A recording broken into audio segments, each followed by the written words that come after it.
right. It having reached the hour of 5:30, I am calling the April 9th, 2024 Modesto City Council meeting to order and ask the city clerk to call the roll. Vice Mayor Alvarez. Here. Councilmember Ricky. Here. Councilmember Bavaro. Here. Councilmember Williams. Here. Councilmember Wright. Here. Councilmember Gutierrez-Brayton has an excused absence, and Mayor Zwollen. Here. Will everyone please rise for the Pledge of Allegiance, followed by the invocation from Bill Canoyer from Redeemer Church.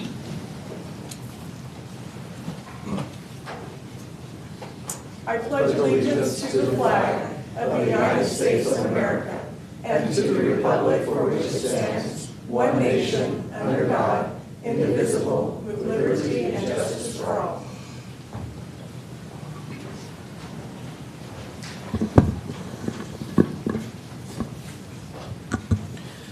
Good evening. Let's pray. Father, what a privilege to be able to be here and to pray, Father, for those that lead our city.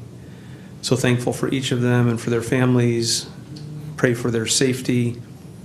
Pray for their creativity and their ability, Lord, to navigate through issues of our city.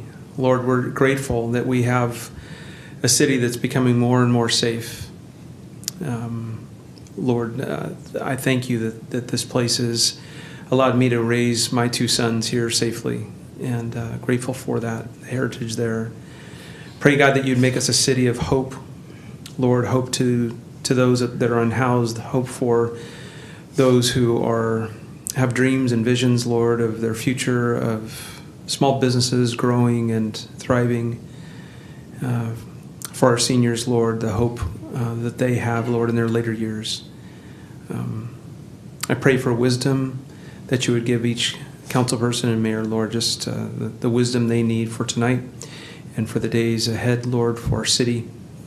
And we're grateful that we get to live in such a city like this, that we can be safe and grow up and grow old. And I pray in your name. Amen. Amen. Thank you. Thank you.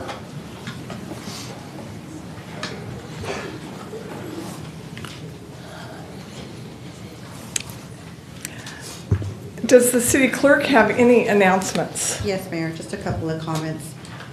Written public comment was received and forwarded to the council. In addition, a reminder, public comment is 3 minutes. There are blue speaker cards at the entrance of the chambers. In addition, for our Spanish speakers in person, we have a Spanish speaker interpreter, Cristina Vallejo, available for those who would like to speak during public comment. Hay una intérprete de español, Cristina Vallejo, disponible para aquellos que desean hablar durante los comentarios públicos. Cristina, levanta la mano, por favor. Thank you, Mayor. Thank you. Do any of the council members have any conflicts of interest? And Mayor, if I may, Vice Mayor Alvarez will actually be recusing himself from items 12 and 28 related to the change in ownership and relocation of a cannabis dispensary. As stated the last time that this item was before the council, the Vice Mayor does not have a financial interest with these items. However, given that a family member informed him of their intent to apply for a permit under the city's cannabis program, he wishes to avoid any perception issues. Thank you. Will the city attorney please report out on closed session? Yes, Mayor. Council held closed session today on existing litigation. No reportable action was taken. Thank you. Next on the agenda is acknowledgements and presentations. Item 1 is a proclamation declaring April as National Volunteer Month. I will read the proclamation. Over the past few years, we have seen that our community's spirit and commitment to service is alive and well. Several residents donate hours of their time each year. This commitment to serving others represents the best of who we are as a city. During National Volunteer Month, we recognize the contributions that our city's volunteers make every day and encourage all residents to discover their path to making a difference. And our commitment to service reflects our understanding that we can best meet our challenges when we join together. And the opportunities to volunteer are seemingly limitless. When we step forward to serve, it renews our sense of community. By helping others, volunteers also help themselves. They develop new skills, forge a deeper connection with their communities and service organizations, and experience the joy of serving a larger cause. Service can provide a pathway to employment, education, and other career-building opportunities. And Love Modesto is an organization that is dedicated to bringing community members together in an effort to give back. Volunteers participate in community-wide volunteer days where people engage in a variety of projects, including donating blood, visiting convalescent homes, building homes with Habitat for Humanity, working in city parks and schools, and more.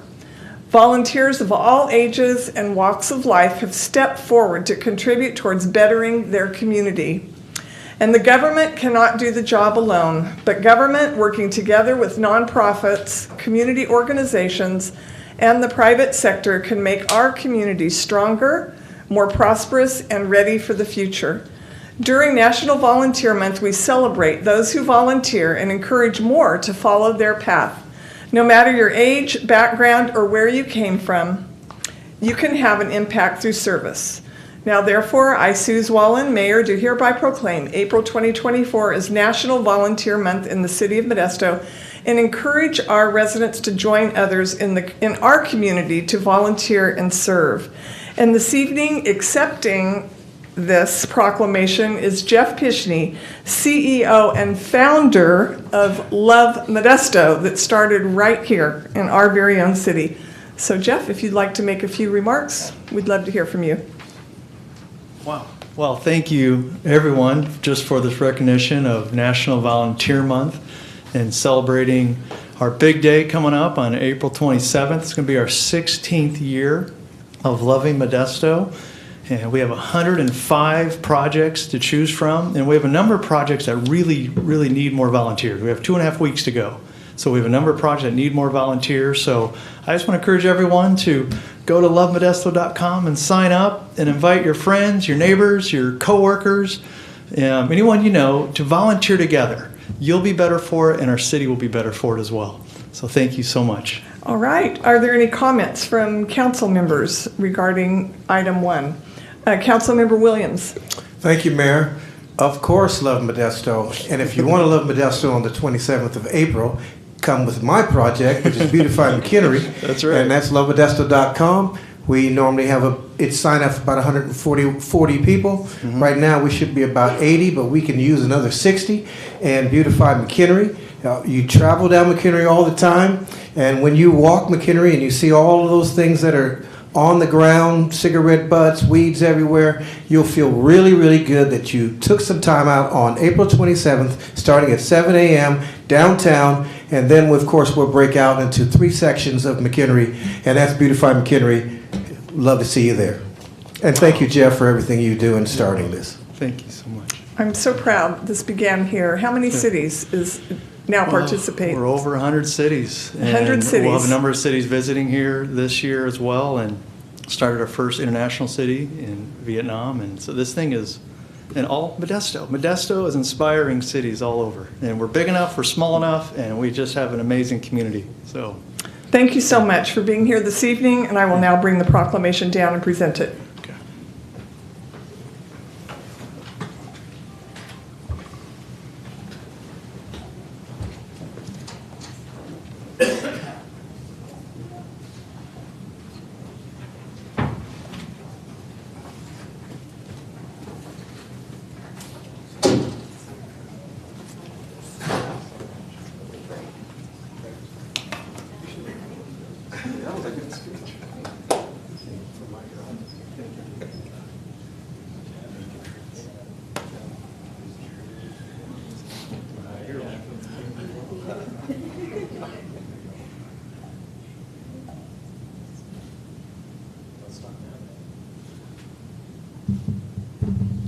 Thanks a lot.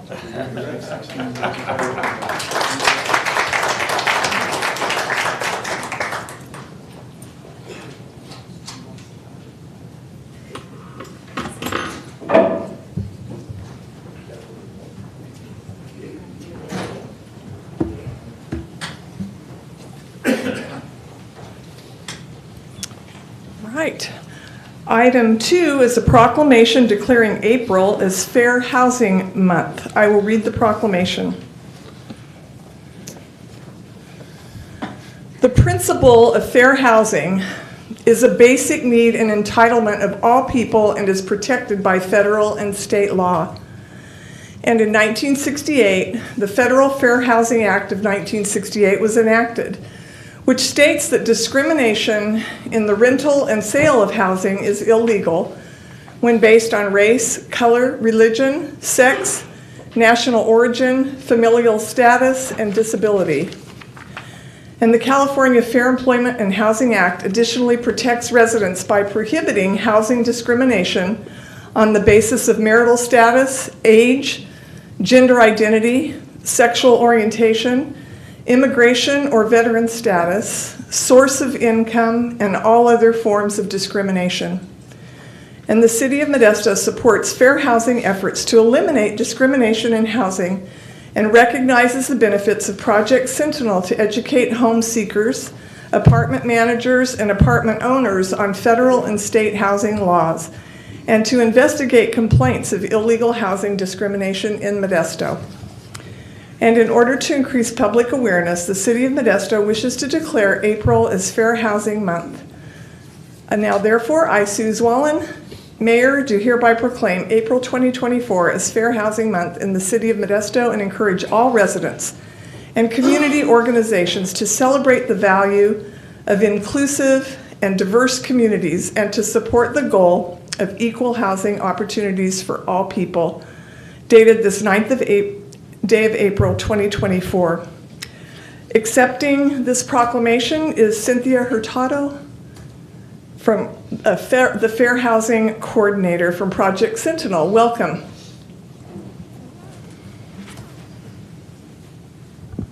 Hello. Good evening, City Council members and Madam Mayor. I'm a little tall. Let me put it up. I'd like to thank you for this proclamation, and I'm overjoyed to be here on behalf of Project Sentinel. Everyone, my name is Cynthia Hurtado. I'm a Fair Housing Coordinator here in Modesto, and I'm in charge of case management, particularly in Modesto. That's my main jurisdiction.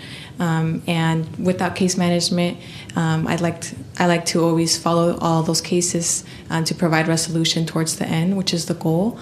And I'd just like to thank the city for your continuous support. And you can all check out our services on our website, housing.org. Thank you so much. All right, thank you. Are there any comments from council members? Vice Mayor Alvarez. Yeah, thank you for the work that you do. I worked closely with Dr. Andrade when she was in this role. I'm not sure if it's your particular role she was in, but when she was with Project Sentinel last year, in my first year of my term, and within that first year, we passed the rental housing inspection program, which aims to combat slumlords, absentee landlords, and the like. And so I urge you to continue to work closely with my office and my colleagues to report any substandard rental housing within the city limits. Thank you. All right, Councilmember Williams. I too like to thank you, Mayor. Thank you for bringing this back, because in the early 2000s when I served on the board with Sentinel, they were just getting off the ground, and I know the base is from San Francisco, but to see it back and to see it robust and to see it helping particular each and every one of the community people in our community or individuals in our community is really needed right now. So I'm glad that Project Sentinel is up and running full steam and helping out so many people who deserve that help. So thank you for what you do. Send some cases to his office as well. He's got to be about it, not just talk about it. No problem. All right, Councilmember Ricky. Thanks, Mayor. I just want to applaud you for the work you're doing in the community. Housing is one of our biggest challenges right now. The fact that it's, $1,500 to $1,700 for a one-bedroom apartment, and if you have a full-time job, you can't afford a place to live, is absolutely insane. And so I just really appreciate the work that you guys are doing to try to bridge that. I know we here on the council are trying to help too, And so it always works best when you've got community groups and government working together. So thank you for all you do. Thank you. All right, thank you for being here this evening, and I'll now bring the proclamation down and present it.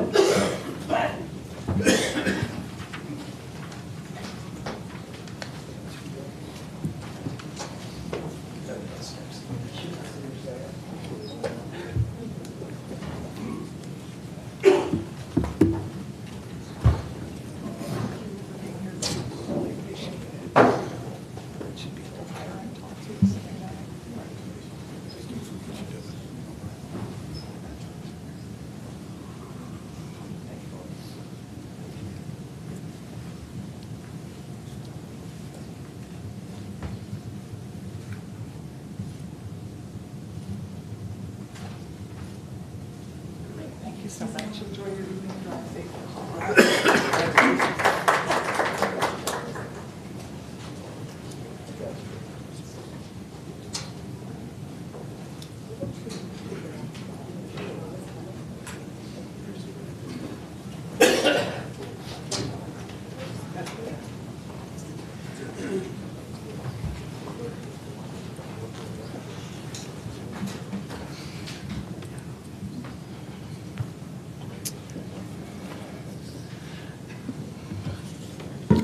This is 28. Okay. All right. Item 3, proclamation declaring April as Donate Life Month. I will read the proclamation. The City of Modesto recognizes the critical importance of organ and tissue donation in saving and healing lives. And April is acknowledged as Donate Life Month, dedicated to raising awareness about the pressing need for organ and tissue donors. And there are currently more than 100,000 individuals awaiting life-saving organ transplants, with 22 people on average tragically passing away each day while waiting for a life-saving organ. And the need for donor registration and education is paramount in addressing this issue and providing hope to those in need of transplants. And tissue and organ donations save lives and offer recipients the opportunity for renewed health and a second chance at life. And now, therefore, I, Suze Wallen, Mayor, do hereby proclaim April 2024 as Donate Life Month in the City of Modesto and encourage residents to learn about the donation process, register as donors, and discuss their wishes with their families.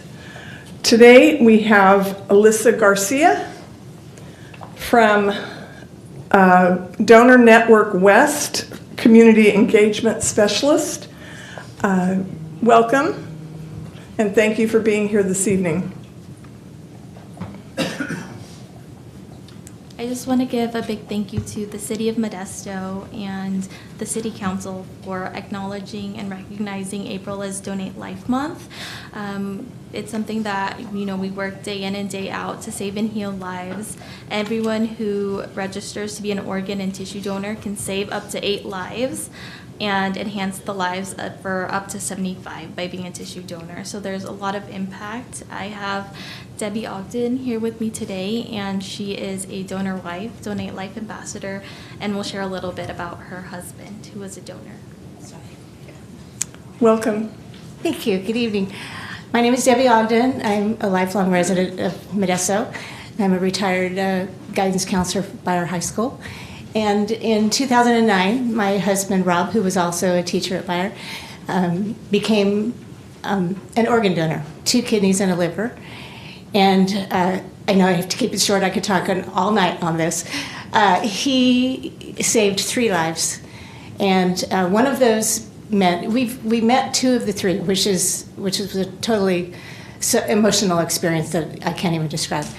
But because of that experience, I decided to, I connected with Donor Network West, of course, and I decided to become a volunteer with them. And so what I do, my main goal, with Alyssa's help, we go to the high school 9th grade health classes and do presentations about organ donation, because we know that when they become driving age, they have to choose on their form, yes or no, they want to be a donor. So we want to educate them on what that means, because having listened and answered questions with these freshmen, there's a lot of really strange misconceptions about organ donation out there.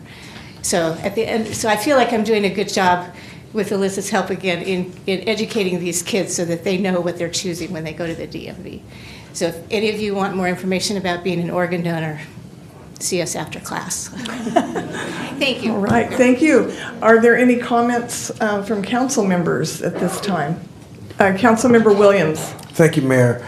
I am a donor, you know, of course, when I pass, but if it comes down to it, from your story, I think it's very neat that you brought this to my attention, if no one else's, that I possibly can help someone while I'm still alive. So thank you for what you did and what the people you know have done, and for having this in our community.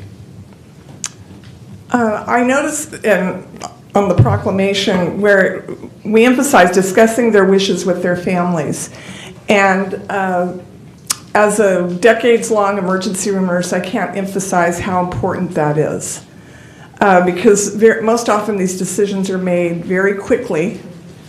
No one expects that call, when I would call the family to come to the emergency room to find out that their loved one was not going to survive, and would they be interested in being a donor. So it is extremely helpful to express our wishes to our family members so they know immediately what the response would be. And I wondered, this is personal, but with your situation, Debbie, were you aware that your husband had those wishes to donate his organs? Yes. All right. We have the pink dot. All right, there you go. All right, any other comments? Councilmember Ricky. Thanks, Mayor. One of the things I wanted to say about this is that it's moved along over the last few years, and it's really quite a bit easier now to become a donor. So like when you renew your driver's license, or if you have to go take a test or whatever, just check the box. And if something unfortunate happens, you can really, really change a family's life. So I encourage people to do it. And you don't have to go to the DMV to do it. Well, then educate us. What do you have to do? Speak into the microphone. Tell us what we do. There's a few options. So if you have an Apple product, Steve Jobs actually put in an option on the health app to register through Donate Life. You can go online at donornetworkwest.org or donatelifecalifornia.org. So there's a lot of options that you can take to register. Thank you. All right, thank you. Any other comments from council members? All right, thank you very much for being here this evening. I will now bring the proclamation down and present it.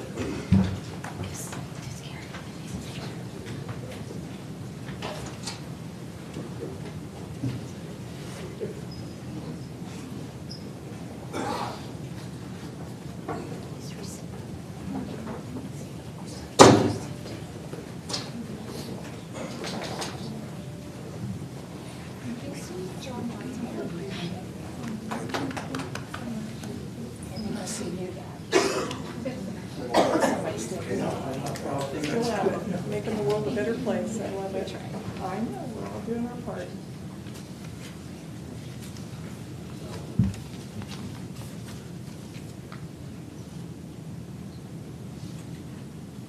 Take care. Have a beautiful evening.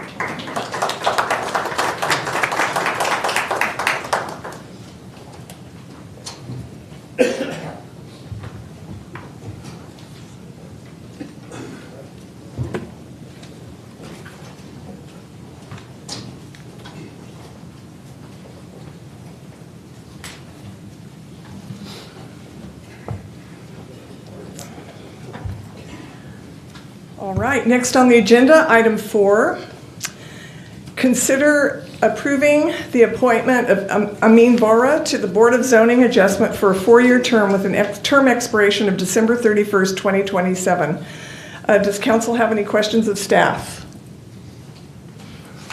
I will open this up to the public regarding item 4. Are there any members of the public that would like to speak on this item?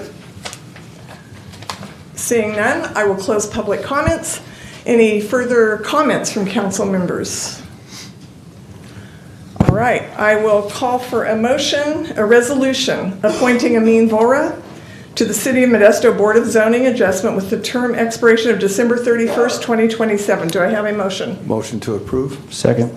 All right, motion by Councilmember Wright, second by Vice Mayor Alvarez. Will the clerk please call the roll for this item? Vice Mayor Alvarez. Aye. Councilmember Ricky. Aye. Councilmember Bavaro. Aye. Councilmember Williams. Aye. Councilmember Wright. Aye. And Mayor Zwallen. Aye. Next, I will go to item 6 instead of item 5. I'll do 6 first. Consider accepting the resignations of Lisa Batista and Margaret James from the City of Modesto's Equity Commission. Does council have any questions of staff? Seeing none, I will open this up to the public. Any members of the public that would like to speak on item 6?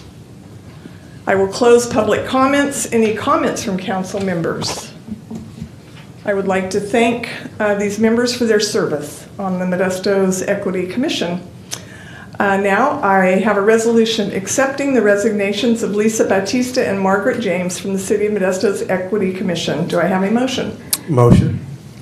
Motion from Councilmember Williams. Second. Second from Councilmember Wright. Will the clerk please call the roll for this item? Vice Mayor Alvarez. Aye. Councilmember Ricky. Aye. Councilmember Bavaro. Aye. Councilmember Williams. Aye. Councilmember Wright. Aye. And Mayor Zwallen. Aye. Next, item 5, consider approving appointments to fill 3 City of Modesto vacancies for the Equity Commission for a partial unexpired term ending December 31st, 2026 for all vacancies. And this would be Jim Stokes, Adriana Garcia, and Noor Poles. Any questions from council members regarding item 5? Seeing none, I will open this up to the public. Any comments on item 5? Feel free to come forward. I will close public comments. Any council comments regarding this item? All right, I'll call for a motion, a resolution approving the appointments of Jim Stokes, Adriana Garcia, and Noor Poles to the Equity Commission for a partial unexpired ending term of December 31st, 2026. Do I have a motion? Motion So to- moved. Moved by Councilmember Second. Ricky, seconded by Vice Mayor Alvarez. Will the clerk please call the roll? Vice Mayor Alvarez. Aye. Councilmember Ricky. Aye. Councilmember Bavaro. Aye. Councilmember Williams. Aye. Councilmember Wright.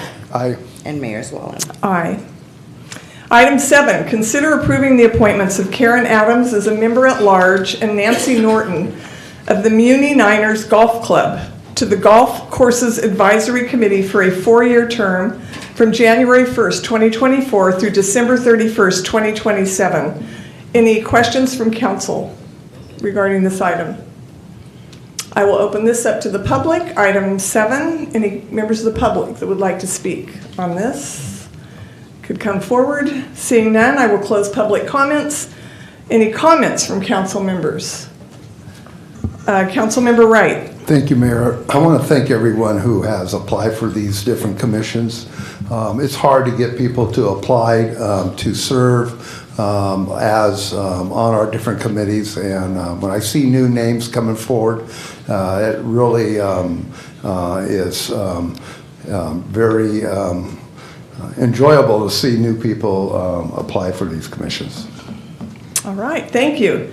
Any other comments from council members? All right, I have a resolution approving the appointments of Karen Adams as a member at large and Nancy Norton of the Muni Niners Golf Club to the Golf Courses Advisory Committee for a 4-year term from January 1st, 2024 through December 31st, 2027. Do I have a motion? Motion. Motion by Councilmember Williams. Second. Second by Councilmember Wright. Will the clerk please call the roll for this item? Vice Mayor Alvarez. Aye. Councilmember Ricky. Aye. Councilmember Bavaro. Aye. Councilmember Williams. Aye. Councilmember Wright. Aye. And Mayor Zwallen. Aye. All right, as public comment time is noted on the agenda, public comment will only be in person. Zoom will still be available for viewing and wordly translation. Does anyone wish to speak on any item under public comment? This is for items not on the council agenda, and you have 3 minutes to speak. Anyone wishing to address the city council is asked to follow the rules of decorum. The The rules of decorum are posted at the entrance of the chambers. So for this particular item at this time, for open public comment, I have 3, 4, 5 blue request cards, and then I have, oh goodness, let me look through these. Some of these are for specific items later. All right. It looks like all of those are for a later item, item 28. So now we will start with public comment for items not on the council agenda. And I will read them in the order that I received them. First is Nancy Robinson.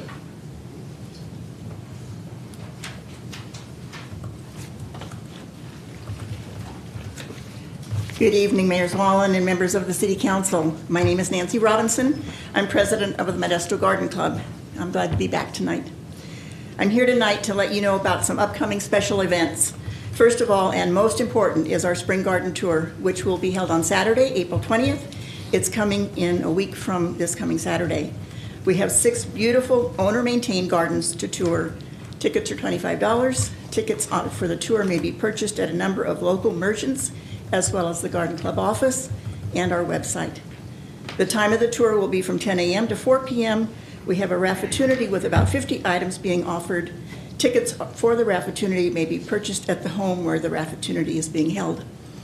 They're fabulous prizes. At the same home, we will be serving special refreshments. Some of the refreshments are being donated by local businesses, and we will recognize them.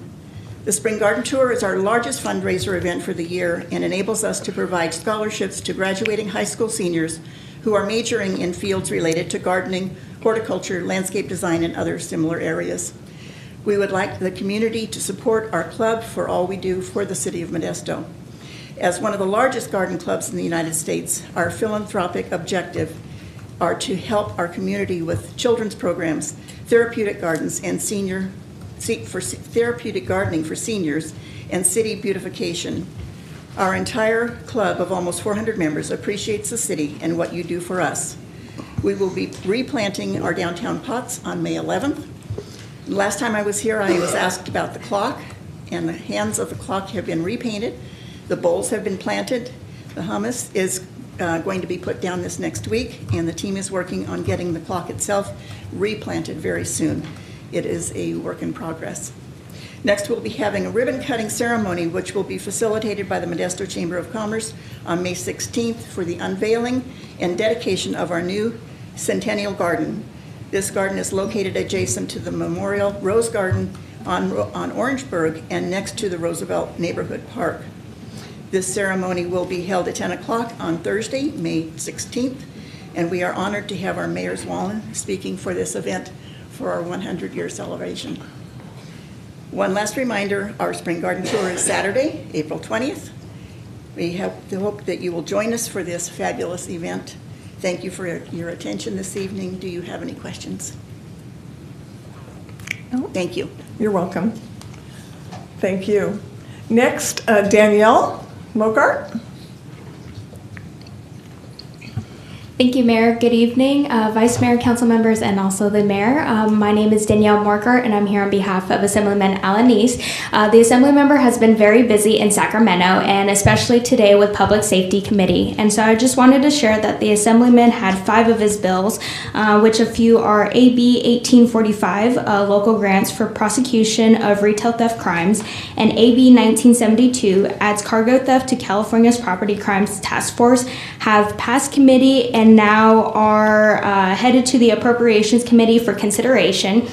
And I also wanted to share that AB 1990, the STOP Act, has also passed the committee, and which would enforce consequences to retail theft, as we know that many small businesses in our community are highly affected by retail theft, and so it's super exciting to see that there's progress being made. As always, if there's anything that we can assist you with, please don't hesitate on reaching out. Thank you. Thank you for your report. Next, Howard C.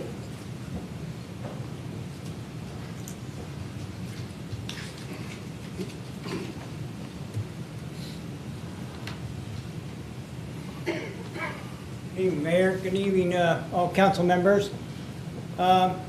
I'm here on, it's hypothetical, so I'm just running this through you.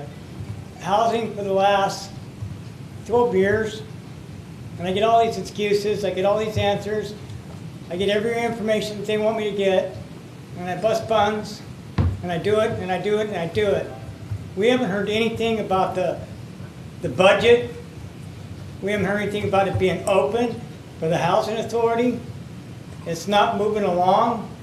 You guys have given away a long time ago, I don't know, probably a good 7,500 of them.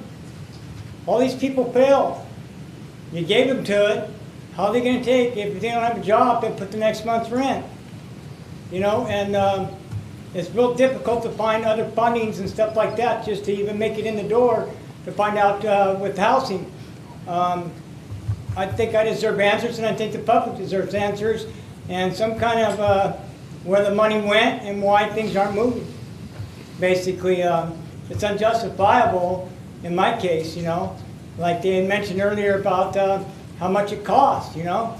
It is expensive and we can't afford it, you know. And we should open up more organizations, but the problem is everybody's closed. They want to do it by emails, they want to do it by this, they want to do it by phone calls, and they don't return the calls, they don't do this, they don't do that. And the workers, they sit on their butt down there and they don't do nothing. And it's not moving as fast as I'd like it to. And I don't think the community is happy with it either. The next step that I'd like to take is to take it to the Board of Supervisors from county, to take it back to the state like I did before, and then to file a complaint with the United States Superior Court.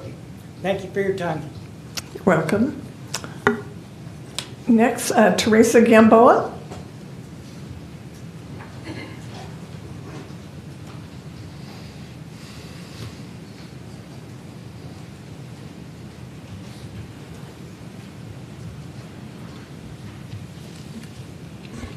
Good evening, Mayors Wallen, Council, City Manager, City Attorney, staff, and members of the public. Thank you for allowing me to speak. My name is Teresa Gamboa, and I am the chairwoman of Woodland West Community Neighborhood and a Neighborhood Watch Coordinator. In regard to the Church of the Brethren's proposal for a tiny house village on their property, if they decide to move forward with an alternate plan, my hope is that they will include the neighbors closest to them and include the Woodland West Community Neighborhood Steering Committee. Secrecy has created a lot of mistrust, confusion, and rumors. It has divided some of the neighbors. We have always been a cohesive, tight-knit neighborhood. We enjoy one of the safest neighborhoods in the city and the largest neighborhood watch group in the city. The steering committee would appreciate being asked before our names or logo are used in any upcoming proposals. We did not give permission for our logo to be used in the current proposal. None of us wrote the page with our logo on it. We did not participate in any church meetings regarding the proposal before it was sent to city staff. We are currently looking into a copyright for our logo. We would like to thank our councilman, Chris Rickey, for attending the last two meetings regarding the tiny house village, Councilman David Wright for attending the meeting at the church, and Councilman Jeremiah Williams for your phone call. We appreciate you. All of us care about the plight of the homeless in our city. However, the neighbors of Woodland West do not want this project to go forward in our neighborhood. They have legitimate concerns that should be addressed before another proposal is submitted. And since I have time, we would like to invite everyone to our Modesto Police Department Town Hall meeting this coming Thursday night at 6 p.m. at Victory Life Center, 2118 Woodland Avenue. And then we're going to have a Love Modesto Morse Road cleanup, so neighbors sign up for that. After that, we are going to work on a movie night in Sharp Park. We've never done that. And we are going to have a self-awareness class with MPD Sergeant Jessica Davies. And after that is the best day of the year, National Night Out. So, thank you for your time. Thank you. John Lucas.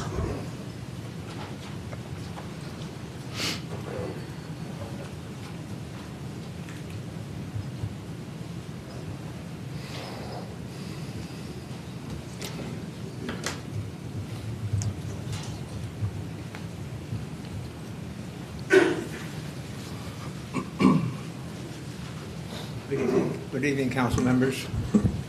I was disappointed that the city didn't pass a safe camping proposal in October. Other cities have safe camping areas. Why don't we have one? Manteca and Sacramento have several sites. Manteca has a site, and Sacramento has several sites for the unsheltered. Modesto's current system of having unsheltered camping is in the streets. People camp in the streets, they camp in alleyways, parks, wherever they can find a spot. This is a very dangerous and unsightly behavior. It creates an unsightly image in the community. They are then rousted by the police and ticketed by the police for illegal camping. In many cases, they lose their belongings. If they lose their ticket and miss a court date, a bench warrant is issued for their arrest. This current policy is inhumane. It is really the criminalization of homelessness.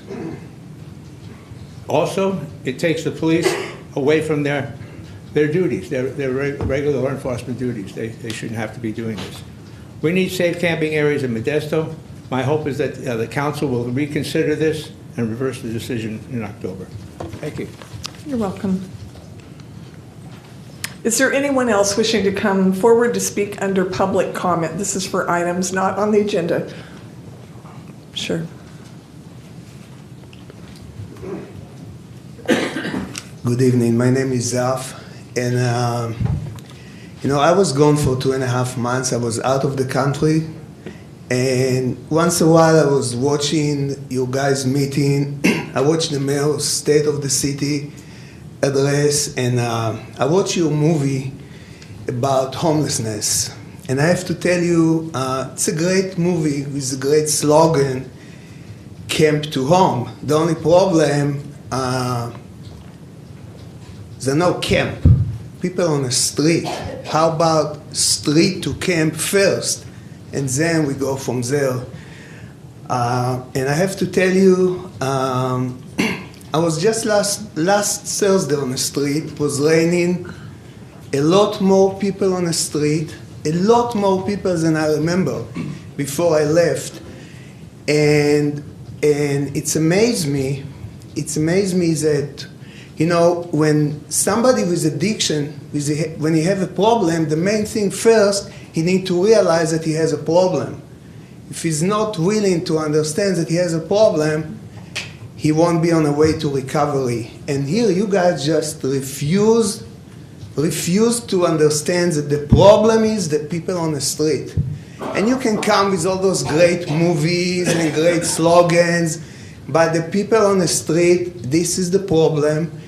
And I tell you what, you start with your program at the Salvation Army with the parking for cars at night. The only problem, nobody using it because there are so many restrictions, and I heard that they're going to stop with it anyway. Then you have the camp day over there at the Salvation Army, but the only problem, homelessness, it's 24/7. And your camp day open 5 days a week. No weekends, no holidays. Homelessness, it's 24/7 issues. And then we have, one of your best program here that everybody prays, and I'm not here to talk against it, but, the chat program, and let me tell you something, you try to call the chat program when you need them. And I tell you what, with homelessness, and this is the issue that some of you are not willing to realize, when homeless persons say, I want help, okay, give me help, help me. Sometimes there is half an hour opportunity. And if you call chat and no answer, or they tell you we on meeting and this and that, and again, what about the weekend? And I think you need, just like the other gentleman said, you need to reconsider safe camping space for the homeless. If you want to fix the problem, start with the main problem. And I think slogans and all those beautiful movies, and won't do it, you know, and you need to actually talk to people. And when I'm talking about people, I'm not talking about me, but there is people out there that can teach you a lot about what those people need. And this is the issue, that you're just not willing to speak to them. You think that you're above them. So All right, you've exceeded your time. Can you I finish? know. You need to change your attitude and listen to other people too. Thank you. You're welcome. Is there anyone else wishing to speak under public comment? And this is for items not on the agenda this evening.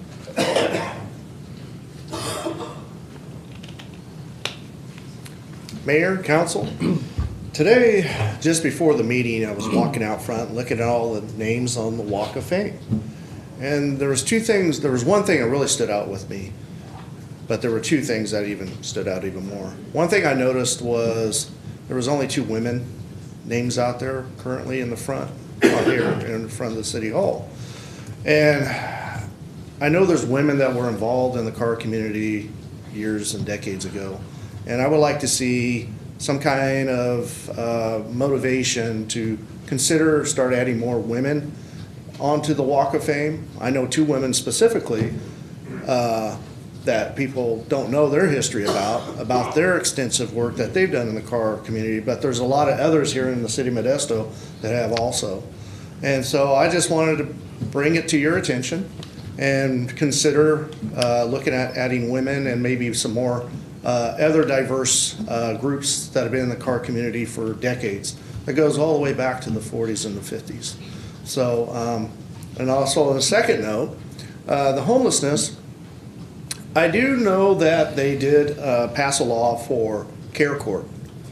Stanislaus County is supposed to facilitate that, but unfortunately they're holding off on building a mental health institution for another 2 years. So maybe people need to start diverting their attention to the county to help build that resource to help this homeless situation, because yeah, there's addiction out there, but there's a lot of mental health. And the mental health is probably the biggest problem that we're having out here in Modesto. So it's a process, we understand, but also county needs to start working more with the cities on getting that process started too, because it's already been passed. There's funding out there for it, and they're stalling it for 2 more years. When we have a lot of abandoned buildings around here, matter of fact, I'll give you a good example. The old Memorial Hospital South, down by Ceres, that'd be a great facility to renovate. The old Stanislaus General Hospital on Scenic, I know they're gonna be tearing it down or doing some other stuff to it. That'd be another good facility to consider. There's buildings here, infrastructure here, they just have to rebuild and help fix the problem that's going on. Yeah, the homelessness is getting worse, but drug addiction leads to mental health. And I think that's forgotten in the conversation. Thank you. You're welcome. Any other public comments? All right.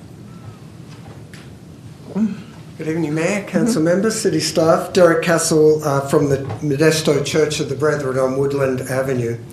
On behalf of the church, I want to say that we support the Woodland West neighbours here tonight. We agree that nothing that is done on the church property should cause problems in the neighbourhood. Most of us in the church are old people. We don't like change. We have no interest in having folk living on the property that are going to cause us stress. We don't want to come to church worried about our safety. We don't want to have to worry about bringing our grandchildren. We have a beautiful campus and we don't want it trashed. Our concerns are the same as the neighbours here tonight. But let me tell you a story.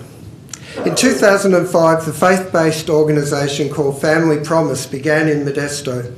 Many churches since then have been hosting families staying inside the churches, sleeping on mats and cots, while Family Promise staff helped them find permanent accommodation. The Modesto Church of the Brethren was one of the first churches to host families sleeping at the church and has done so for nearly 20 years. In all that time, the families staying at the church have been wonderful guests, polite and grateful. We can only remember once in all that time when the police had to be called because of bad behaviour. The families have been a pleasure to host. And in the last 20 years, we're not aware of a single incident where neighbours have in any way been affected by families staying at the church. So when in November the city asked churches to be willing to offer their land and put up tiny homes, the Church of the Brethren offered their vacant land and facilities so that families could sleep in proper beds in their own tiny homes. Given that the only real difference would be that families would be sleeping outside in tiny homes rather than in the church, we were confident that Family Promise would continue to be a well-run, a neighbourhood-friendly program, just as it has been for 20 years. Just like the neighbours here tonight, we don't want seriously mentally ill drug addicts living on our property. These folk need places to stay, as has been mentioned tonight. But Woodland West is not the appropriate place. We don't want irresponsible people who are going to make our property look trashy or cause problems. But Family Promise families are not that kind of folk. They're just ordinary families who need short-term help to get back on their feet financially. We were confident that after 20 years of problem-free years sleeping inside the church, that it would be the same with homes, little tiny homes. But we thank our neighbours for raising their concerns, and as a result we have suspended our offer to host the families while we take time to listen to those concerns. But to our neighbours, be assured that your concerns are our concerns. Thank you. Thank you. Anyone else that would like to speak at this time? Public comment?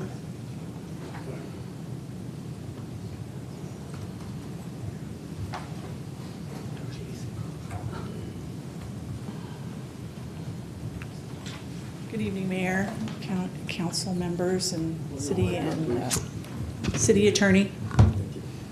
I'm coming off of a virus a couple weeks ago, so my voice is not all the way back.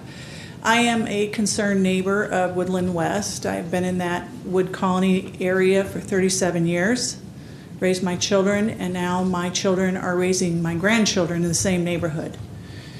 And I am very concerned, first, that there wasn't transparency, that this location at the Church of the Brethren was even being considered. If it showed up in the Modesto Bee, rarely does anybody read that anymore. And when it was brought to light, there's been a lot of secret meetings and misinformation from both sides on this project.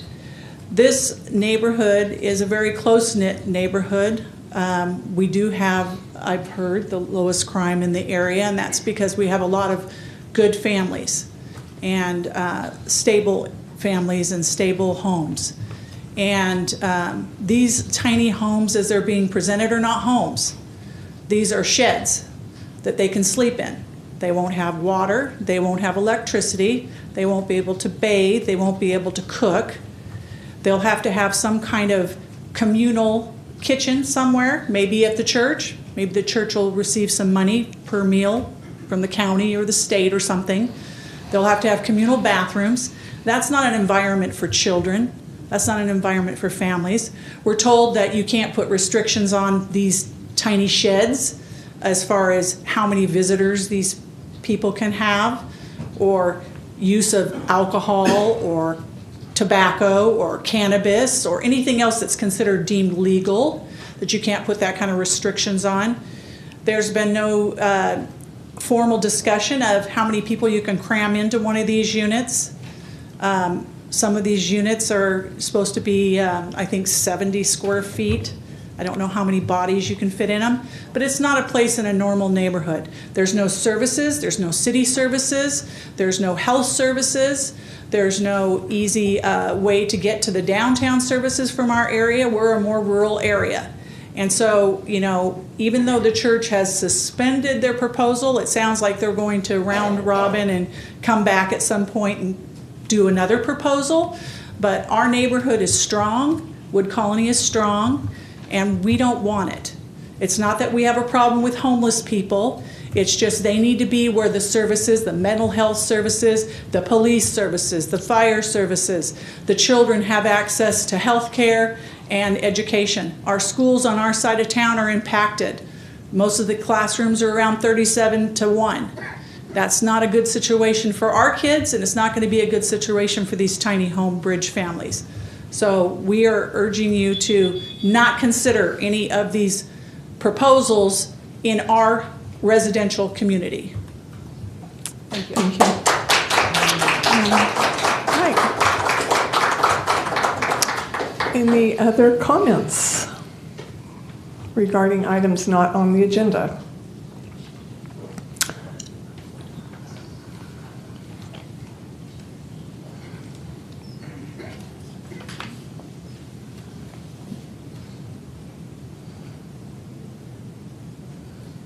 Good evening, council members, mayor. My name is Ron Sims, and I live in the West Modesto or Woodland area. I moved in that area 6 years ago. Well, not in that area. I lived in that area, moved from one house to another, and my back fence borders this property. I raised my children there on Finlandia Avenue. Now I live on Woodland, and now I have grandchildren there, and I'm concerned because I have had fence boards broken by kids. And I don't know where they live, but I know I've had fence boards broken. And I confronted them. Oh, we'll get it fixed. No, I go out there and I fix it. My biggest concern in this is the atmosphere that's going to be developed from this bridge housing. I have grandchildren who love to play in my backyard in what they call the playground. And I see kids walking to and from bus stops in front of the church. There's a preschool just down the street at Victory Life Center that has young children. My concern, even though most of us are older folks, we have grandchildren, and we see other people with children there. My concern is for these children and what they'll be exposed to and what they will see. So I would again submit to you that if this should come up again, it needs to be nixed. We cannot have this in our community, in our neighborhood, because it will drastically impact, I believe, the life of some of our young people and what they see, what they're exposed to. Thank you for your time. You're welcome.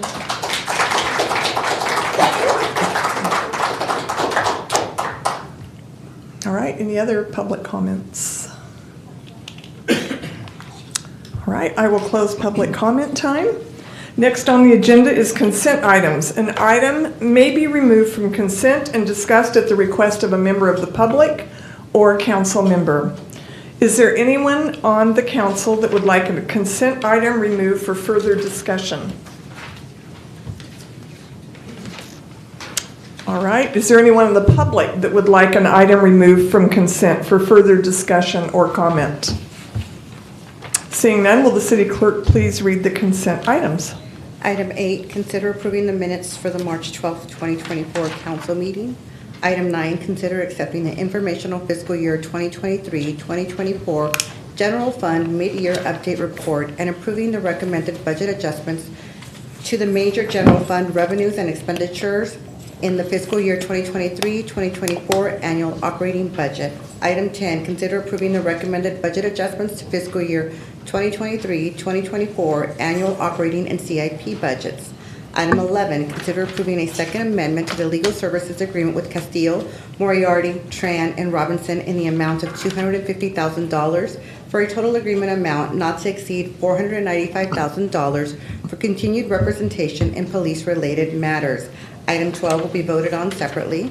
Item 13, consider approving a homeowner rehabilitation loan in the amount of $88,504 and a homeowner rehabilitation grant in the amount of $10,000 for a total project cost of $98,504 to Charles Mark Mattery for health and safety repairs to the residential property located at 1710 Idlewood Court in Modesto, California. Item 14, consider accepting the fiscal year 2024-2025 Engineers Annual Report for the Shackelford Landscape and Lighting District, Notice of Intention to Levy and Collect Assessments for the Shackelford Landscape and Lighting District, and setting a public hearing on June 11th, 2024 to consider the fiscal year 2024-2025 levy and collection assessments within the Shackelford Landscape and Lighting District. Item 15, consider approving the fiscal year 2024-2025 Engineers Annual Report and setting a public hearing for the levy and collection of assessment for landscape maintenance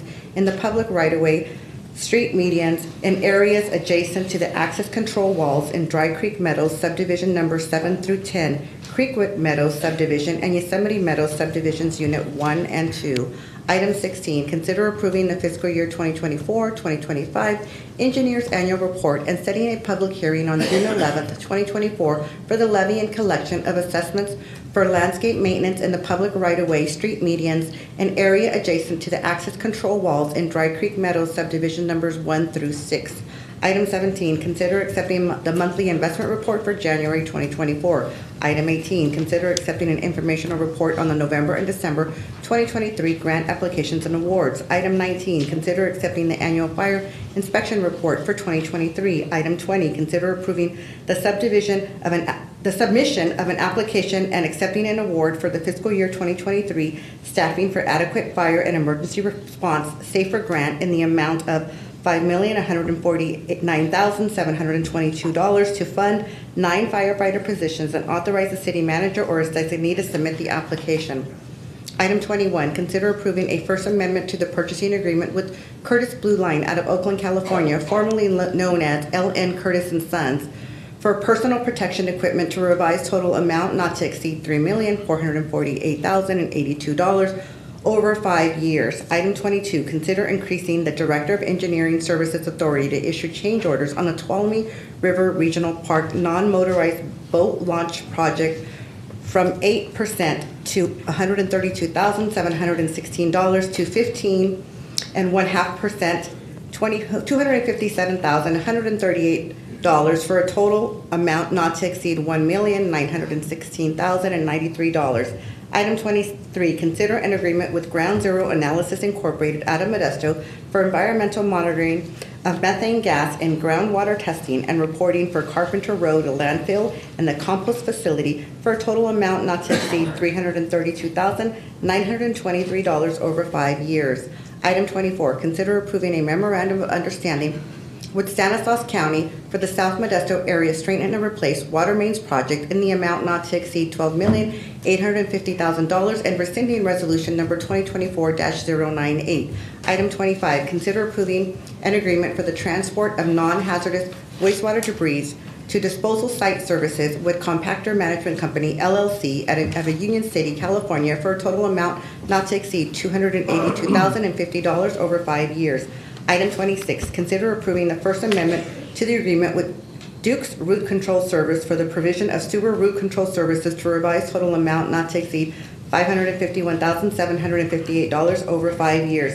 And item 27, consider approving the Fourth Amendment with Bay City Electric Works out of Livermore, California for the generator repair service and preventative maintenance agreement for a revised total amount of $935,000 and extending the term of the agreement from May 10th, 2024 to August 31st, 2024. All right, may I have a motion to approve the consent calendar minus item 12? Motion to approve minus 12. All right, I have a motion by Councilmember Wright. I will second it. Will the clerk please call the roll? Vice Mayor Alvarez. Aye. Councilmember Ricky. Aye. Councilmember Bavaro. Aye. Councilmember Williams. Aye. Councilmember Wright. Aye. And Mayor Zwalin. Aye. So that carries. Next, will we please go back to item 12, consent item 12. Item 12, consider approving a change in ownership request for retail dispensary Medallion Wellness. All right, we have a resolution approving the change in ownership request for retail dispensary Medallion Wellness resulting in Finos Collective Incorporated acquiring 80% of Medallion Wellness. Do I have a motion? So moved. Second. Moved by Councilmember Bavaro, seconded by Councilmember Ricky. And will the clerk please call the roll? Councilmember Ricky. Aye. Councilmember Bavaro. Aye. Councilmember Williams. Aye. Councilmember Wright. Aye. And Mayor Zwalin. Aye. Thank you. All right, next on the agenda is council comments and reports. Do any of the council members have any comments and reports? Councilmember Williams. Thank you, Mayor. This coming weekend, there is a program or a event called Walk on Fire that is supporting veterans. Some of you may or may not know that every day 22 veterans commit suicide due to lack of all types of different situations. And this event is to help that process. I know that it can't totally eradicate the situation, but it's here in our city. It's sponsored by Sunrise Rotary. It's called Operation Firewalk. It's, if you want more information, www.operationfirewalk.com, www.operationfirewalk, all one word.com. The dinner starts at 4 o'clock. It's at 300 Grimes Road in Modesto, $45 a person. They have some inspirational speakers. It will be 2 days. It will be on the 12th and the 13th, so Friday and Saturday. Hopefully you can, if you're not able to attend, maybe perhaps you can share this information so that monies can be raised to help our veterans that are in our community and abroad. Thank you, Mayor. All right. Councilmember Bavaro. Thank you, Mayor. Last Saturday, I believe all of us attended the Modesto Police Officers Association's installation dinner, and it was a great turnout. It was, for me personally, for all of us being there, it shows our support and appreciation for Modesto police officers. And under the leadership of the police chief, our homicide in the city of Modesto is down 22%. Auto theft is down 6%. Property crime is down 16%. And violent crime is down 15% compared to 2022 data. Thank you, Mayor. You're welcome. Councilmember Ricky. Thanks, Mayor. I want to talk a little bit about our homeless situation that we've been working on for the last 3 years here. I want to share some of the concerns that I have that I've been hearing in the public, specifically the lack of safe camping. I know this council has voted on safe camping, but the challenge that we've had in trying to put in bridge housing has been that it's just been a slow process. And the thing is that here we are 6 months later, we're still struggling. And we haven't broken ground, and we haven't even decided a place that we can be successful yet. And while that's going on, we've got people on the streets suffering. And so I think we need to start thinking about some now solutions while we build the safe, while we build bridge housing and while we do all these other things. Some of the suggestions that I'm hearing in the community are like, let's look at maybe buying or renting abandoned commercial properties. We've got them all over the city. Some of these properties have been abandoned for years. These are spaces that we should explore and consider, trying to find places to stay, for people to stay.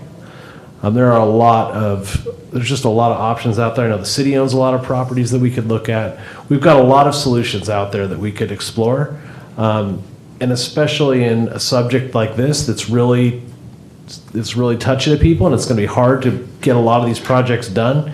We need to start looking at what we can do and what we can do now. And finally, I want to also reiterate what Councilmember Bavaro said. I really strongly appreciate all the hard work that MPD is putting in right now. We're seeing really great reductions in crime. We're seeing a very proactive stance from our police department that really understands the problems that we have and are making strong plans to try to reduce crime overall in our community. And I think this council is going to support that, and we're going to encourage that kind of leadership from our police department. Thanks, Mayor. Vice Mayor Alvarez. Thank you, Mayor. I want to talk about a few things tonight. Crime, farmers market, First Fridays, and cruising culture. I'll start with crime. The City of Modesto would like to express sincere gratitude and appreciation for Congressman John Duarte, who secured federal funding for $3.5 million for the city's 911 center a couple weeks ago. This $3.5 million will provide crucial financial support for advancing emerging technologies of our dispatch center that will improve emergency response times, communication between dispatchers, first responders, and our residents, ultimately strengthening our public safety in our communities. With that said, I also want to express great gratitude for the Modesto Police Department under the leadership of Chief Brandon Gillespie for their dedication to making Modesto a safe place to live, work, and raise our families. On another note, farmers markets are back. The Modesto Certified Farmers Markets offers fresh local produce and a variety of artisan goods and takes place downtown Thursdays and Saturdays from 8 a.m. to 1 p.m. on 16th Street between H and I. First Fridays is also back with the good weather. First Fridays are evenings of live music, local vendors, dancing, games, and family-friendly environment that takes place downtown Modesto. Hours are from 5 to 9 on the first Friday of each month. Finally, cruising and Chicano culture. As we approach the one-year anniversary since the ban on cruising has been lifted in the city of Modesto and the state of California, the McHenry Museum, which I'm a board member on, in collaboration with the Modesto staff, has been seeking support to curate and develop an exhibition featuring local lowrider and Chicano community culture. The first community workshop recently took place about a week ago and was very well attended. Thank you, Jerry. I think you might have been in attendance as well, and Betty and the rest of the gang. This effort is intended to serve as a platform for Chicano activism, community building, identity and self-expression. Lowrider cruising and Chicano culture and cruising in general have an important place in the history and culture of the Central Valley, and we're making it a point to express just that. Thank you, Mayor. Councilmember Williams. Thank you, Mayor. First and foremost, I'd like to thank the church for your endeavor to want to see change in our community. However, understanding that it's not going to work at this particular time, and that's just the way it is. However, thank you for thinking about our community and the people of this community to try to service them. Moving on to Saturday, where we were at the MPOA's dinner, and it was a Western wear, and I thought I literally was going to win the contest, but it didn't work out. I guess just buying a cowboy hat didn't help. And so, moving on from that, Saturday, the same day, was a Cesar Chavez event at Cesar Chavez Park, 4th Street, and Bruce Lockhart, who has been with the city for 50 years, was instrumental in putting that together. And then Sunday, Councilmember Nick Bavaro, Vice Mayor Eric Alvarez, and myself, we walked from 4th Street to the 8th Street Event Center, where they celebrated and honored Mrs. Gonzalez from Patterson for all of her good work, and that was great to be there. Next week, the 15th and the 16th and the 17th, is our budget workshop. Our budget workshop will be held right here. If you want more information, please go to our website. It's our yearly budget workshop, and we would love to have this place full, because people always say, well, where does the money go and how do you spend it? Here is your opportunity to find out how that happens. So that is Monday the 15th, 16th, and 17th. Please go to our website to get more information. Hope to see you there. Thank you, Mayor. I'm out. All right. I would like to report on a recent Women in Construction event that I attended. Hundreds of women and men celebrating women in construction. Emily Cohen was the speaker. She was powerful, a young, dynamic woman. She's the executive vice president of United Contractors. It was really uplifting and just an all-around great event. I also wanted to recognize that many of us attended the Modesto Police Department promotion and welcoming ceremony recently. We have many people applying to work in our law enforcement agency, and that, I believe, is due to the great work that we're doing, and it will only get better.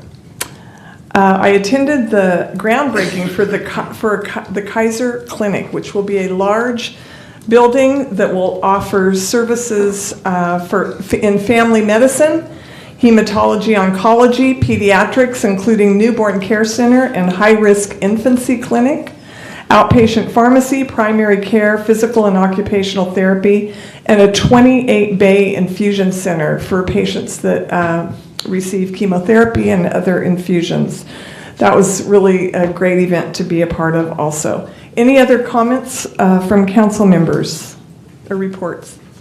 All right. Does the city manager have any comments and reports?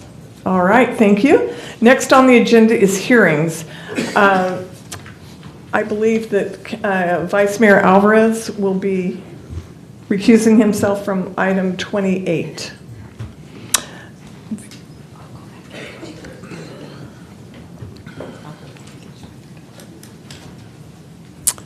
All right, this is a hearing to consider approving a relocation request of Medallion Wellness from 1313 McHenry Avenue to 408 Paradise Road with the granting of a residential proximity waiver. And we will have a staff report from Jessica Hill. Good evening, Mayor, City Council. Jessica Hill, Director of Community and Economic Development. Forrest, can you help? Thank you. So Medallion Wellness is a commercial cannabis retail dispensary currently operating at 1313 McHenry Avenue.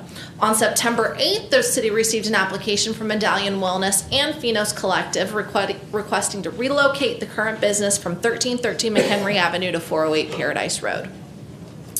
For context here, the current location is on the left and the new proposed location is on the right. The current location is on McHenry between Orangeburg and Roseburg, and the new location, major cross streets include Paradise Road, Tuolumne Boulevard, Martin Luther King Jr. Drive, and Sutter Avenue. So when a relocation is received, it goes through the following review steps. So the business has to have a narrative that explains the reason for the location, update security plans, show site control, as well as pay the permit relocation fee. We then involve our consultant, HDL, who reviews the security and site plans for compliance. Planning division reviews the zoning and proximity. Our admin staff continues to do the initial site visit and renews the lease agreement. And then finance does confirmation to confirm whether all taxes and fees are current. So the security, site, and floor plans were thoroughly reviewed by HDL and found compliant with the California DCC and the City of Modesto. This includes high-intensity motion-activated LED lighting covering the entire perimeter and parking lot, cement crash posts or bollards, and then continuous video surveillance 24 hours a day where the footage is retained for 90 days at a minimum, as well as on-site security guards 24 hours a day. A site visit was completed by staff in October and found no signs of unpermitted commercial cannabis activity. The site control was confirmed through the lease agreement and secured through the 2-year period of time. And then the finance review actually confirmed that all of the permit fees and taxes were current. So with the new proposed location is retail dispensaries can be located in C2, C3, CM, M1, and M2 zones. And the current proposed site was within a C2 zone. Additionally, for proximity requirements, it has to be at least 200 feet away from a park or library, 600 feet away from a school, childcare center, or youth center, and 100 feet away from a residence. In regards to parks and libraries, the nearest park is James Marshall Park, which is 353 feet away, and the nearest library is the Stanislaus County Library, which is 7,753 feet away, both more than that 200 feet proximity requirement. In regards to schools, child care centers, and youth center, Modesto High School is 1,411 feet away, James Marshall School is 1,000 feet away, and Tuolumne Christian School is over 4,000 feet away, which also aligns with the 600 proximity feet requirement. The neighborhood center at Marshall Park, and just for a municipal code definition of neighborhood center, it's a public or private facility that is primarily used for recreational or social activities for minors, including but not limited to private youth. What we did analyze was the neighborhood center over at Marshall Park. It's 11,000 feet of space, where 70% of it's located for Fire Station 2, and then the rest of the the square footage is actually comprised of city department offices and a shared conference room where various community and youth events take place. Because of this analysis, it was determined that the end camp would not be considered a youth center. In regard to residences, the nearest residence at 315 Sutter Avenue, it is approximately 93 to 96 feet away. And so that is within the 100-foot requirement for residential. And the applicant submitted a proximity waiver. And so in order to receive the proximity waiver, the business also agreed to construct an 8-foot wrought iron fence between the dispensary and the residence.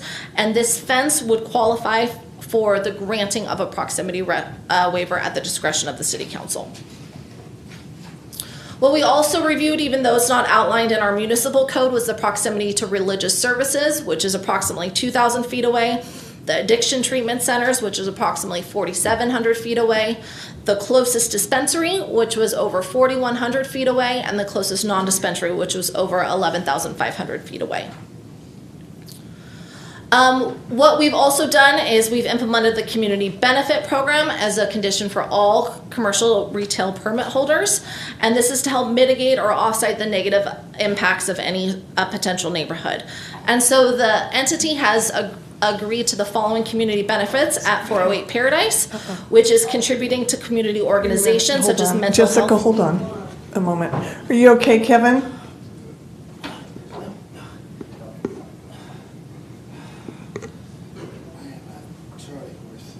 Okay, all right.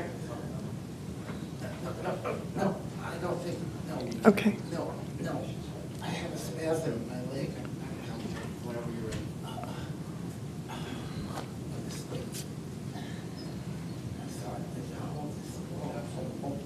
It's all right.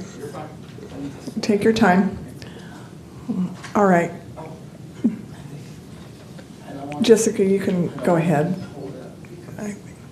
Okay, so there are other community benefits that will do is a paid community volunteer program, providing litter removal services within at least 100 feet of the facility, implement a good neighbor policy, and then ensure that they're hiring not only 50%, but at least 80% of their personnel from the City of Modesto.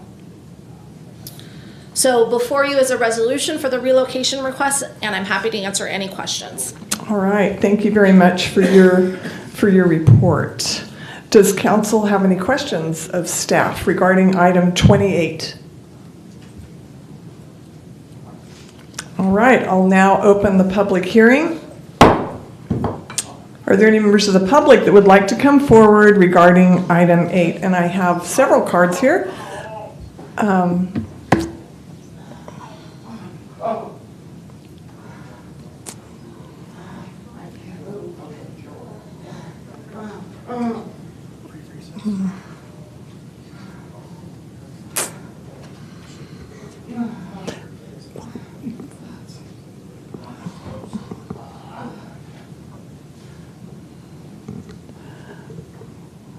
All right.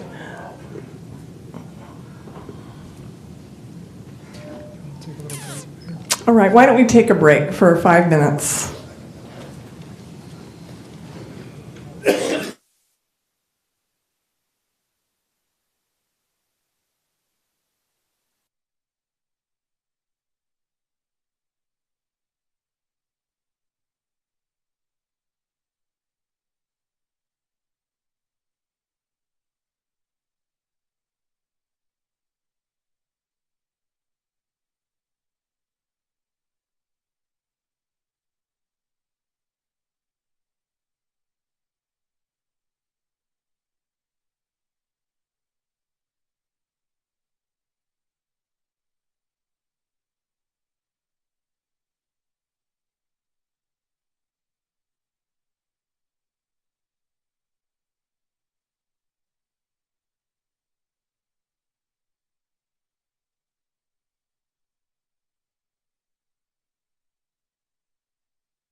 You find out about nobody. Trying to figure All right, first, returning to the council meeting, Ron Roberts.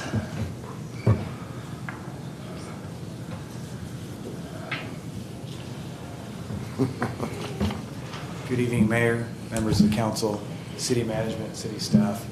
I just want to take the opportunity to thank the City of Modesto. Wanted to take the opportunity to thank the City of Modesto and all the hard work that they've put in to get us to here. I also want to take the opportunity to thank Modesto Police Department as I watched a KCRA video showing the efforts that they put forward that help battling illegal operators operating under the influence or under the disguise of vape and smoke shops. I think that was a very good start. I think a follow-up discussion needs to take place. But in any efforts, I want to thank the city and thank the Modesto Police Department and all their hard work getting us to this point. Thank you very much. You're welcome. Next, Mike Warda.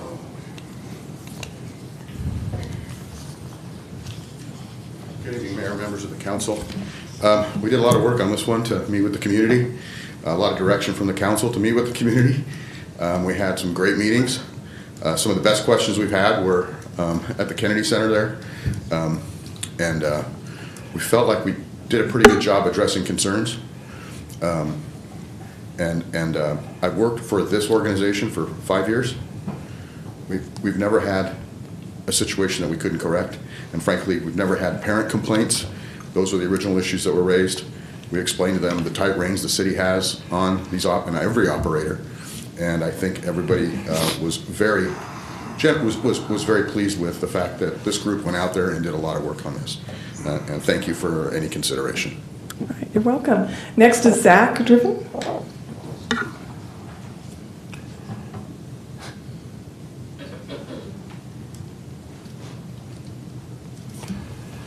Mayor Zwillen, members of the council, good evening. Thank you for the opportunity to be heard. Zach Travan, on behalf of you jointly with Medallion Wellness and Fino's organization. Just rounding out some of the prior comments. One, before you tonight with the full recommendation of the Cannabis Subcommittee as well as staff recommendation, I'd like to thank both of those bodies and the individuals behind getting us to this point as well. To touch on some of the more substantive issues, as it relates to, one, the NCAM facility no longer being at issue with respect to a proximity waiver, I would just emphasize that as to the 315 Sutter Avenue residents, the precedent that exists for the approval of proximity waivers to residences in that both the Medallion Wellness facility at 1313 McHenry Avenue as well as the Fino's facility at 1234 McHenry Avenue were both granted proximity waivers at their original approval hearings, and each of those operations have conducted themselves without issue since that time. This is due to our strict adherence to all local and state regulatory compliance protocols, our excellent personnel and security staff, as well as state-of-the-art security infrastructure. And I would say that each of these organizations is proud to carry an unblemished record as far as regulatory compliance here in the city. As far as prospective benefits to the city, in 2022, the cannabis tax revenue from the Fino's facility alone represented over 50% of the city's total revenue. And a significant portion of our community benefits have also been directed towards charitable organizations serving the West Modesto community. From a public policy and market perspective, I do also want to touch on the recent headlines we've seen with the enforcement against the smoke shops. The market right now in West Modesto currently is being served by illegal operations to a large extent. There's 28 smoke shops in this portion of the city. They are operating under the pretext and concealment of selling industrial hemp products. They're in fact illegally selling cannabis. These shops, I would remind the city, don't test their products. They have no age restrictions. They don't check IDs. They market to children selling these illegal products next to candy, chips, and sodas. They do not have security cards, and they don't pay any special taxes. So with these recent headlines, I think it's emphasized a public safety issue and an enforcement priority that we are definitely working to support. And in addition to the resources that will be generated through the operation of this facility, there's ongoing efforts on our part to support law enforcement and policy reform in this arena. And with the approval of this operation in West Modesto, we will immediately displace and one day work to eliminate the illegal activity filling the void in this market. So with that, I thank you for your time again, and I'd ask that you adopt staff's recommendation and vote to approve the location change. And thank you for your time. You're welcome. Thank you. Tasha Powell? Good evening, Mayor, City Council, and City staff. My name is Tasha. I'm the Compliance and Licensing Manager for both Finos and Paradise West, and I just wanted to thank the city for all their due diligence. Jessica Hill and Sean Rando really did a great job, along with Chief Gillespie, relaying all the information, how much we've proven ourselves, and we're eager to prove ourselves at 408 Paradise as well. Thank you very much. You're welcome. Eric Zertucci? All right. He is apparently not here. Maria Rios? There was some confusion on the cards. They don't need to speak. Okay, all right. How about Yasmir? No. Yes, is that? Okay, all right. Thank you. Any other public comment regarding item 28? Seeing none, I will close public comments. Are there any council members that have comments regarding item 28? Councilmember Williams. Thank you, Mayor. I've had the privilege of being able to live in West Modesto since 1980. We moved and bought a home in North Modesto in 1998, where I still reside. However, very close to West Modesto and all of its activities, even to this very date. And of course, I wanted to check in with the community, and we had communication with each and every one of the stakeholders in West Modesto. And I was pleased to see that Ron was invited to a MLK event and went and stayed and enjoyed it. Further, being able to meet some of the stakeholders in a different light at that particular occasion. If they are happy, I'm happy. And they are. They have expressed to me, because I've followed this from the get-go, and I have had an opportunity to speak with Mike and Zach and Ron and others, and they have been nothing but professional in their communication, in their desire to supply the necessary information that would help us to be at ease over this transaction. And so I say to them and to you all that I'm definitely in support of this. All right, next, Councilmember Bavaro. Thank you, Mayor. I'm in support of item number 28. I'm comfortable with staff's recommendations. I'm pleased to see that all of the staff requirements were met, and I have no questions in my mind whatsoever towards public safety and also compliance with the law, so I'll be voting for this measure, Mayor. All right, thank you. Councilmember Ricky. Thanks, Mayor. I'm also going to be supporting this. I think that safety is the critical element when you're talking about these kind of businesses, and this management group has proven over and over again that safety is their top priority. And putting that in the west side is going to be helpful to that community. It certainly has made my community safer, my district safer.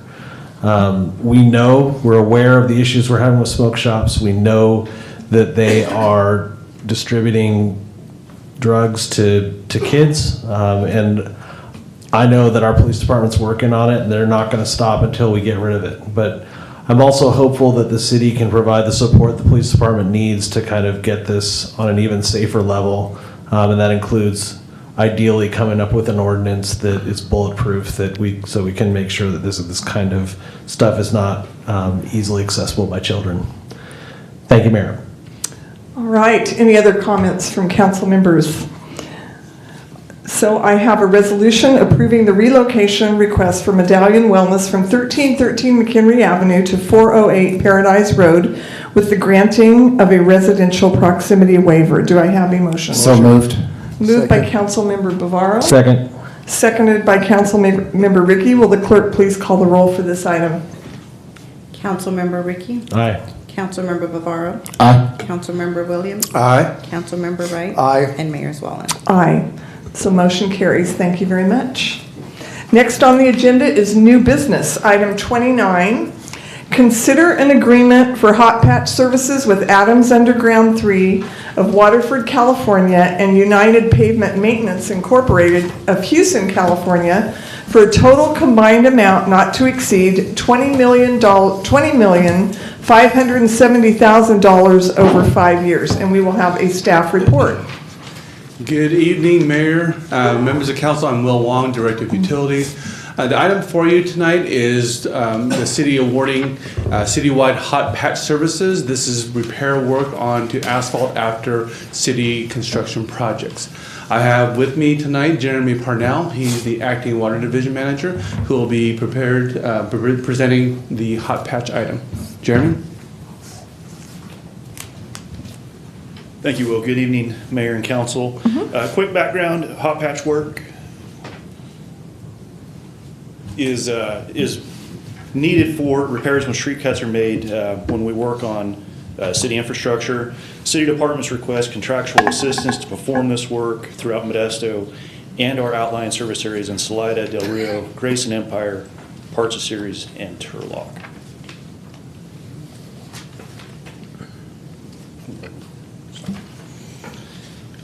Quick background, May 2018, Council approved the award of bids for hot patch work for two two-year agreements with 3 one-year extensions to Garrett Thompson and United Pavement Maintenance. May of 19, the city terminated the agreement with Garrett Thompson, which resulted in United Pavement being the designated primary contractor and necessitating a secondary vendor. July of 2019, Council authorized the agreement with Patch Crew for an annual estimated amount of $400,000 and a combined total of approximately $4.3 million between United Pavement and Patch Crew, making Patch Crew the second vendor.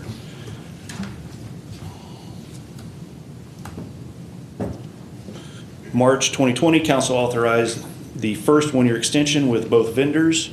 April of 21, Council authorized the second one-year extension with both vendors. April of 22, Council authorized the third one-year extension with United Pavement without exceeding a total annual amount of approximately $3.9 million. Patch Crew at the time declined to execute the final extension option.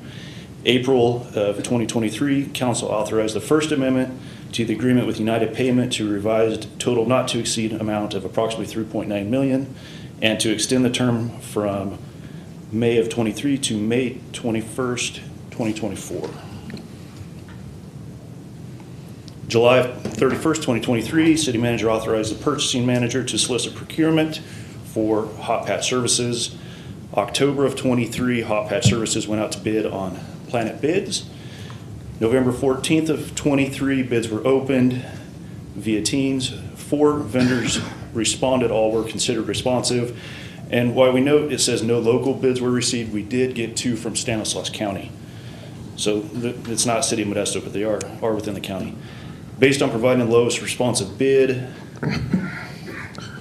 city staff recommends award of bids for the furnishing of hot patch services to 2 vendors for a 2-year agreement with 3 one-year extension options, the primary being Adams Underground III of Waterford, and the secondary being United Pavement Maintenance Incorporated of Houston, California. Compared to current pricing, Adams Underground submitted approximately a 33% price increase. United came in approximately 39% price increase. And then that along based upon CPI, inflationary increases and everything else, staff has estimated the new agreement amount to be $3.5 million for year 1 with a combined total not to exceed $20,570,000 over 5 years. Staff is also requesting to give the Director of Finance the approval to adjust agreement totals between vendors based on availability and department needs. This is the summary of the fiscal impact. With that, staff recommendation is a resolution approving the award of bid and agreement for hot patch services to Adams Underground III of Waterford, California, and United Pavement Maintenance Incorporated of Houston, California for 2-year agreement with 3 one-year extension options, annual estimated amount of $3.5 million, total combined amount not to exceed over 5 years, $20,570,000. We'd also recommend the authorizing the Director of Finance to adjust agreement totals between vendors based on contractors' availability and department's needs, ensuring the combined total amount does not change, and authorizing the city manager or his designee to execute the agreements. And with that, I will take any questions. All right, thank you. Are there any questions from council members regarding this item? Councilmember Bavaro. Thank you, Mayor. I know what primary and secondary means, but in this context, what's primary contractor and secondary contractor? How's the roles work? So the primary was the lowest bidder, the number 2, or the secondary was the second lowest bidder. So depending on workloads, if the primary contractor is not able to keep up, it allows us flexibility to use the number 2 contractor so that we can keep up with demands. Okay, thank you. All right, any other questions from council members? All right, so I will now open this up to the public. Are there any members of the public that would like to come forward regarding item 29?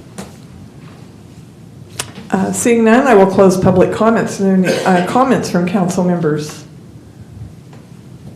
All right, I have a resolution approving the award of bid and agreements for hot patch services to Adams Underground III of Waterford, California as primary contractor and United Pavement Maintenance Incorporated of Houston, California as secondary contractor for a 2-year agreement with 3 one-year extension options for an annual estimated amount of $3,500,000 and a total combined amount not to exceed $20,570,000 over 5 years, and authorizing the Director of Finance to adjust agreement totals between vendors based on contractors' availability and departments' needs, ensuring the combined total amount does not change, and authorizing the city manager or his designee to execute the agreements. Do I have a motion? Motion to approve. Motion by Councilmember Wright, second by Councilmember Williams. Will the clerk please call the roll? Vice Mayor Alvarez. Aye. Councilmember Ricky. Aye. Councilmember Bavaro. Aye. Councilmember Williams. Aye. Councilmember Wright. Aye. And Mayor Swallen. Aye. So that carries. Thank you very much. Next is item 30. Consider approving the certificate of canvass of votes from the March 5th, 2024 election. And I will turn this over to our clerk. Yes, Mayor. Good evening, Mayor, Council Members, City Attorney, City Manager, and public. Tonight, I'm presenting you the City of Modesto March 5th, 2024 Consolidated Municipal Election Results as required by law for you to receive and be read into the record. The facts and results of the election are as follows. Certificate of Canvass and Statement of Vote. I, Diana Yaris Perez, City Clerk of the City of Modesto, do certify that I caused the Stanislaus County Clerk Recorder and Registrar of Voters on March 5th, 2024 to publicly canvass the returns of the City of Modesto municipal election held on March 5th, 2024 in accordance with the law. The foregoing are the results of said election. Candidates for Mayor, City of Modesto: Sue Zwallen, 25,954 votes, 81.52% of vote. Sebastian Jones, 3,266 votes, 10.26% of vote. Dewey L. Bedford Jr., 2,617 votes, 8.22% of the votes. Total votes cast for mayor, 31,837. Non-qualified write-ins, 454. Sue Swallen was elected as mayor for a term of 4 years. City of Modesto registered voters, 115,190. Total turnout, 35,413. Total percentage, 30.74%. This concludes the results of the election and statement of votes. Thank you. All right, thank you for your report. Does council have any questions of staff? Councilmember Wright. Yes, Mayor, I don't have no questions. I do have a comment. Knowing how this council has worked for the last 2 years and even 4 years, it reflected in the votes that you receive from this city, that we're working together, doing things that making this a better city for all of us. And I just want to congratulate you on a stellar election, and I'm glad that we all support each other and supporting you. Thank you. Any questions at this time regarding the certificate of canvass of votes? Councilmember Bavaro. I'd like to ditto Councilman Wright. Congratulations, Mayor. You are an exceptional leader. You keep us moving in the right direction. It's like sometimes I know herding cats, but you bring us together.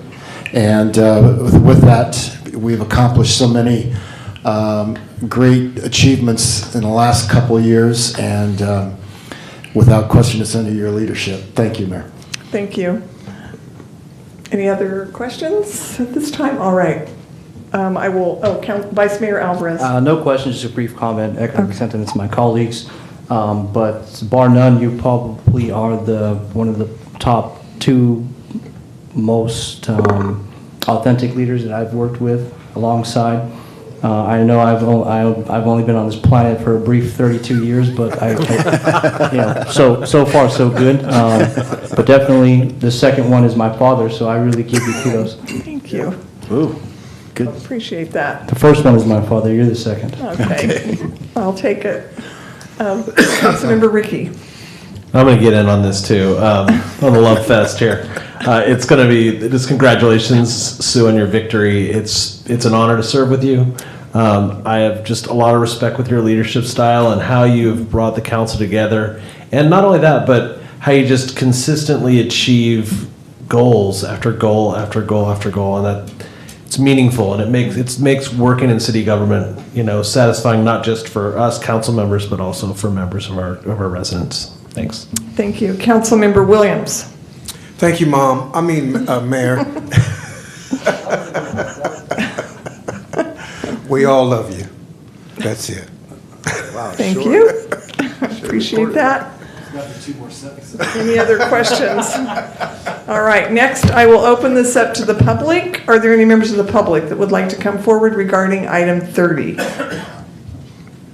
All right, seeing none, I'll close public comments. Any further comments from council members? I would not expect any more. Thank you so much. And Did I say we love you? yes. Okay. And I appreciate that. I do have 5 sons, as some of you know. So here we are. I appreciate that. And I'm really grateful to the residents of our community that showed this support. I really am so grateful to live in this city. I love Modesto, and it's a great honor to represent the residents of the community.